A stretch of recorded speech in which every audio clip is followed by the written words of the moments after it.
nosotros hemos venido también para que esas mismas maravillas sucedan en nosotros. Sabemos que suceden en cada Eucaristía. Y que el Señor nos da su vida divina en cada Eucaristía. La verdad es que las lecturas de hoy, aparte de la curación del paralítico que todos conocemos y donde el Señor le cura a él, no dice nada de la fe que él traía, pero dice la fe de los que le presentaban. Dice, viendo la fe de los que le traían, le dice al paralítico, tus pecados quedan perdonados. Es decir, que a veces al Señor, a la gracia del Señor, le basta tan poco para colarse, está tan deseando colarse que el menor resquicio lo aprovecha. Y ya está. Y es precioso decir, Señor, no por mí, sino ya está, por los santos en los que apoyo y busco mi intercesión. Son los que me llevan a mí, paralítico, hasta ti, ¿no? O los santos o la Virgen. Y ahora vuelvo con la Virgen de otra manera. Pero quería deciros también que la primera lectura de hoy y el Salmo de hoy se pueden aplicar perfectamente a cada Eucaristía. Son una expresión preciosa del tiempo del Adviento. El desierto y el yermo saltarán de alegría. Se alegrará la estepa y florecerá, germinará como flor de narciso. Contemplarán la gloria de Dios. Viene en persona y os salvará. Y se despegarán los ojos de los ciegos, los oídos de los sordos se abrirán. Cantará la lengua del mudo, porque han brotado aguas en el desierto y corrientes en la estepa. De una manera misteriosa, pero todo esto sucedió en la encarnación del Hijo de Dios y sucede en esta misteriosa prolongación de la encarnación y de todo el acontecimiento y de todo el misterio de Cristo que sucede y se renueva en cada Eucaristía. Y vuelvo a nuestra explicación, a nuestra catequesis sobre la Eucaristía. Hemos visto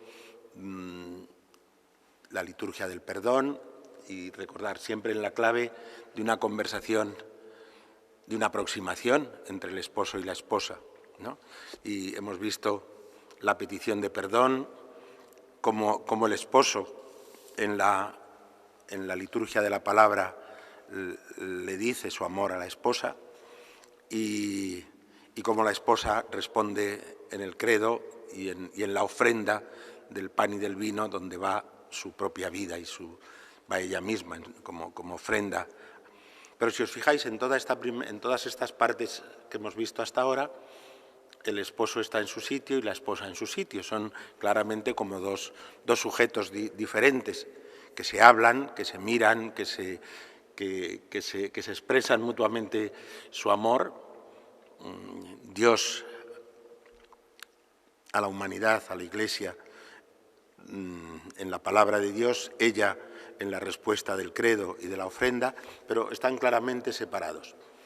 En la fase que viene ahora, que es la liturgia eucarística, es donde se unen. Dios mío, yo creo que todos tenéis la experiencia de ante una gran obra de arte, ante un momento de una pieza musical especialmente bella, ante un encuentro rico de contenido que nos gusta volver a recordar y así. ¿Por qué? Pues porque no lo abarca una simple mirada, porque no lo describe una sola palabra. Como a las esculturas, si uno quiere gozarlas, hay que darles la vuelta. Pero las cosas que no son de ver, como la música, pues hay que oírla a lo mejor muchas veces para dejar que vaya calando, porque tiene muchas perspectivas, tiene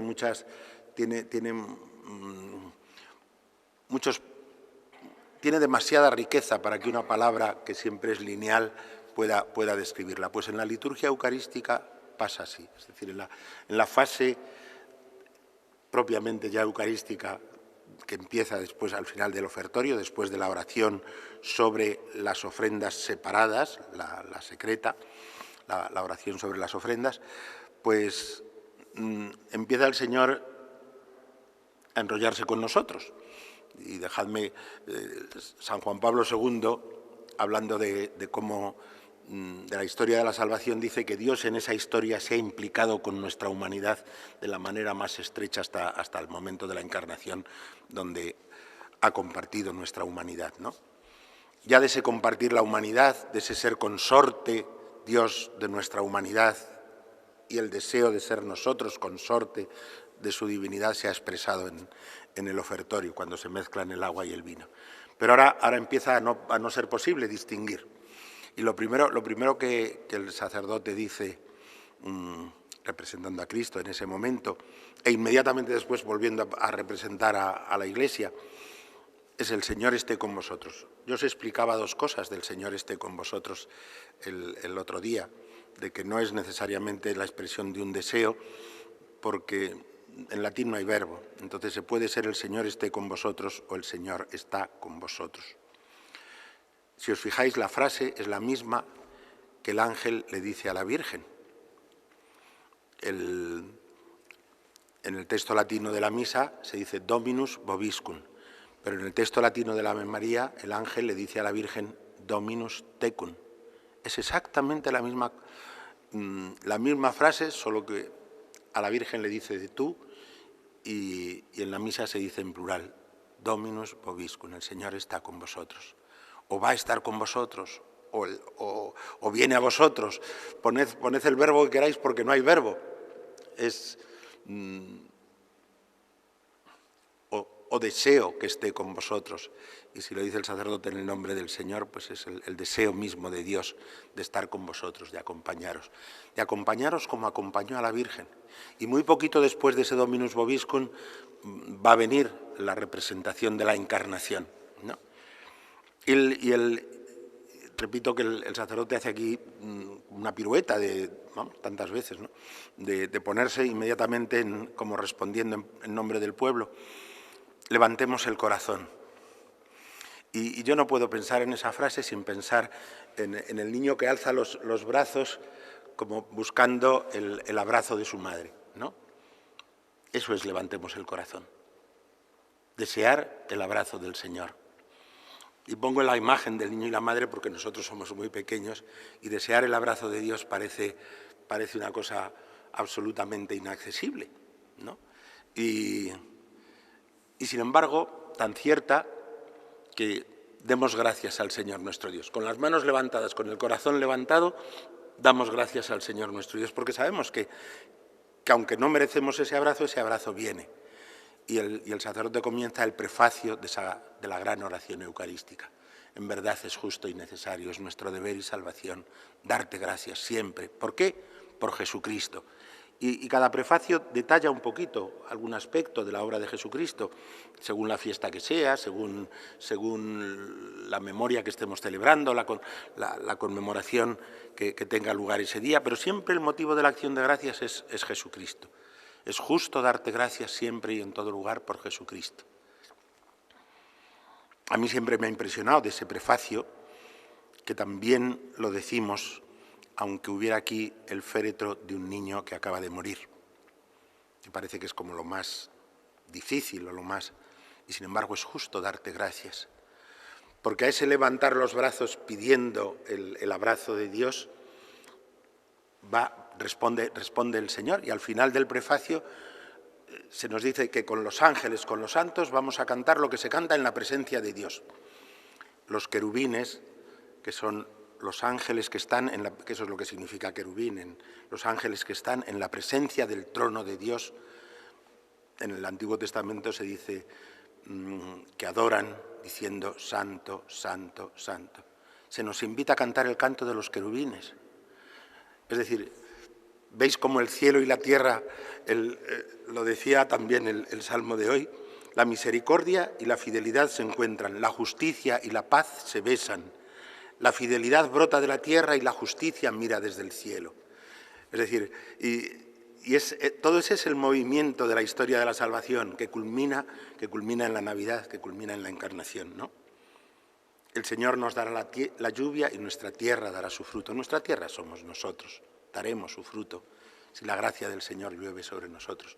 Entonces nos preparamos, damos gracias cantando el cántico de los querubines, es decir, cantando Santo, Santo es el Señor, y muy poquito después vendrá la memoria de la encarnación y de la pasión de Cristo.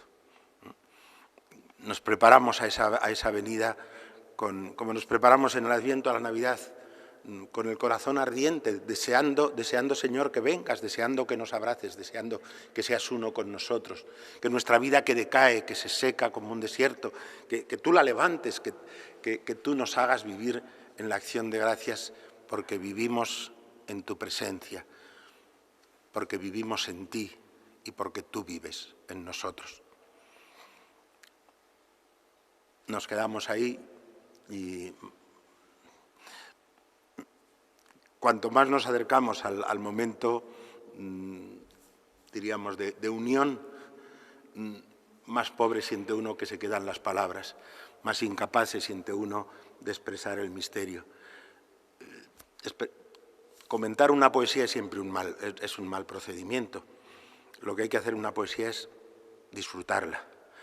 Comentar algo tan grande como el misterio de la Eucaristía, como es el misterio de Cristo, también se siente uno cada vez más incapaz, cada vez más torpe, cada vez.